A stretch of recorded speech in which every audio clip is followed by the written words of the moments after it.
Hello, and welcome to the Emotionally Intelligent Spiritual Leader course. I'm Dr. Jeanine Parolini, and I will be with you on this journey as your instructor in this course. And I thought I would use a video to be a little bit more personal as we get to know each other, and so that I can coach you in some of the resources related to this section. I have a deep passion for the topic of emotional health and intelligence. I see it as key to the functioning of leadership. It's important to the functioning of leadership as well as relationships, as well as teams, as well as organizations. That's what I see. Why? Because it's so important that the leader is aware of themselves so that they see the impact of their leadership on other people. And so that's why emotional intelligence is so vital to leadership.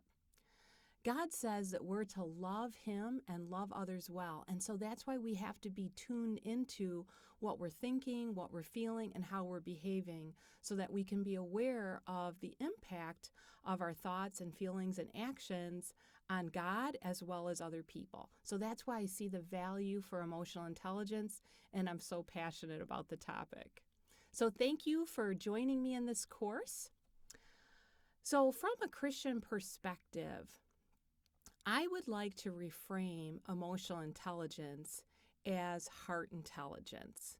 And let me tell you a little bit more about that.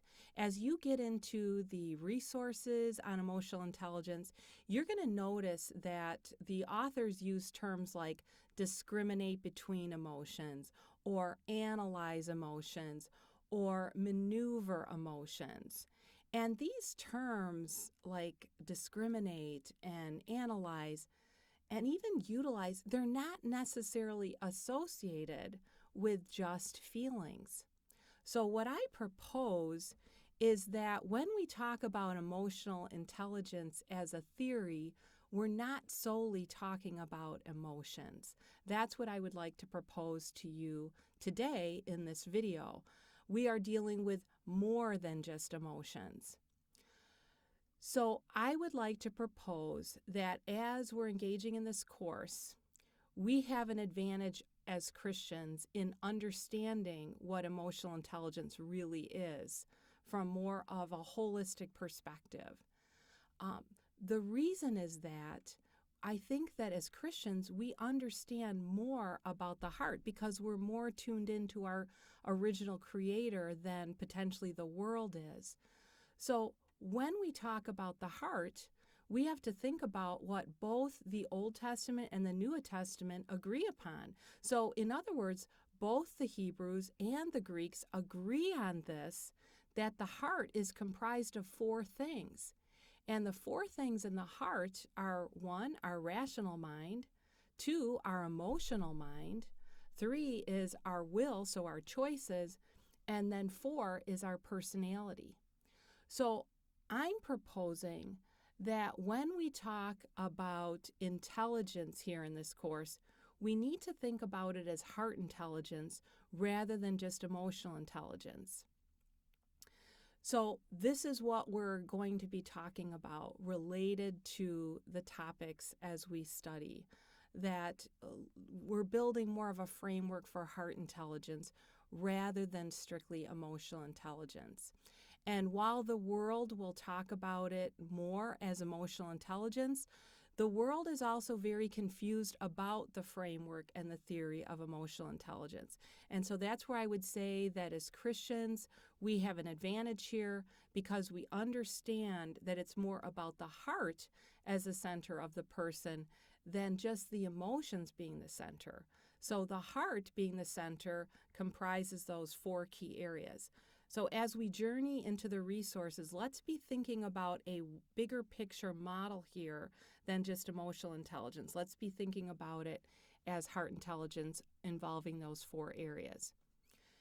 Now let's take this even deeper because I would like to suggest that we can let God into those 4 areas of our being. So we can let God into our mind, into our emotions, into our will, and into our personality through His Holy Spirit. and that God can actually make shifts in all of those areas of our lives. And it's interesting because I've observed this in my own life. I've only been a Christian half of my life. And so I have found that as I turn my mind over to the Lord, as I turn my will over to the Lord, and as I turn my emotions over to the Lord, that there's actually shifts that happen in my personality. So I'd like to propose that the Holy Spirit, we can take the Holy Spirit into all those areas of our life to then help us in becoming more like Jesus.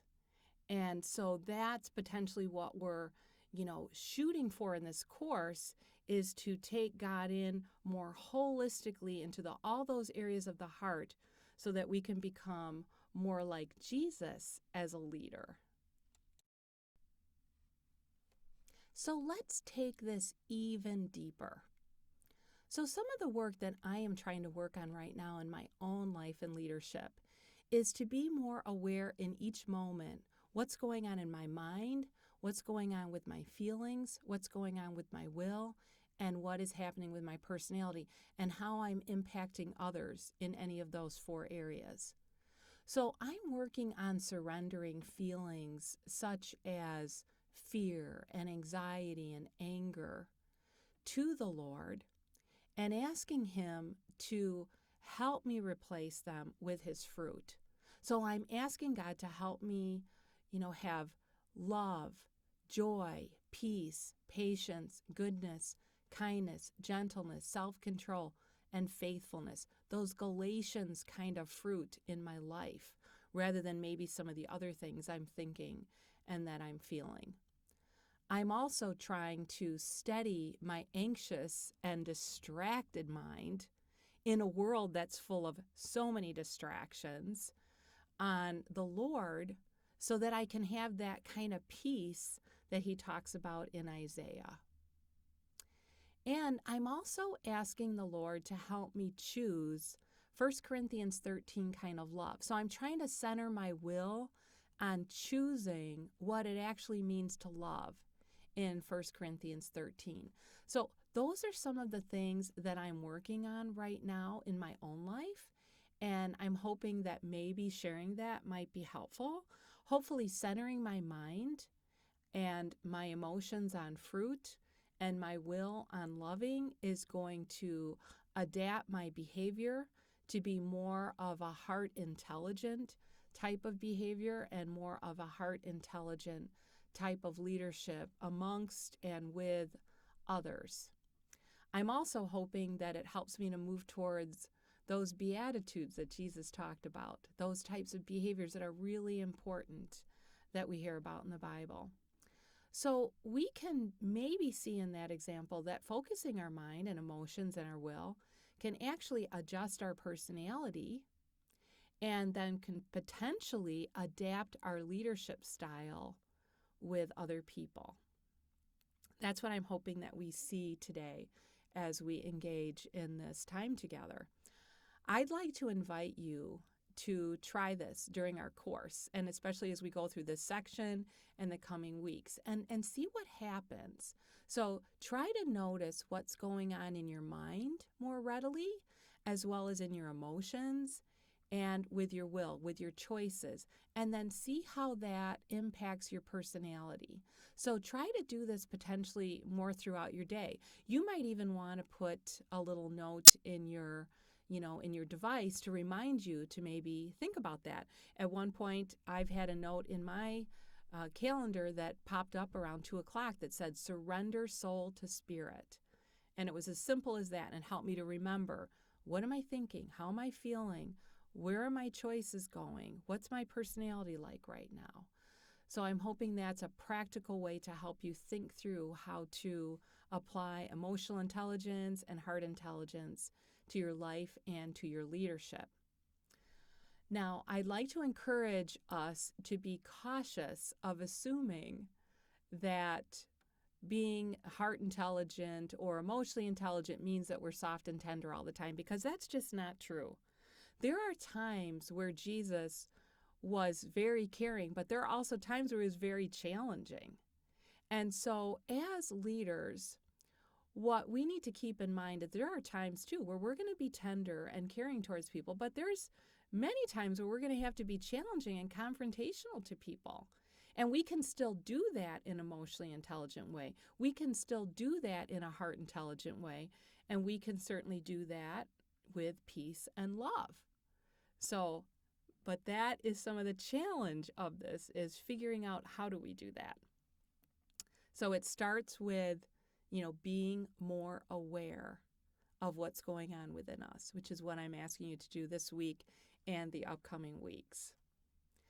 My hope is that these course resources will continue to support you as you develop your heart intelligence throughout this course, and that this video helps you to figure out how to more practically apply these resources to your life and leadership right now.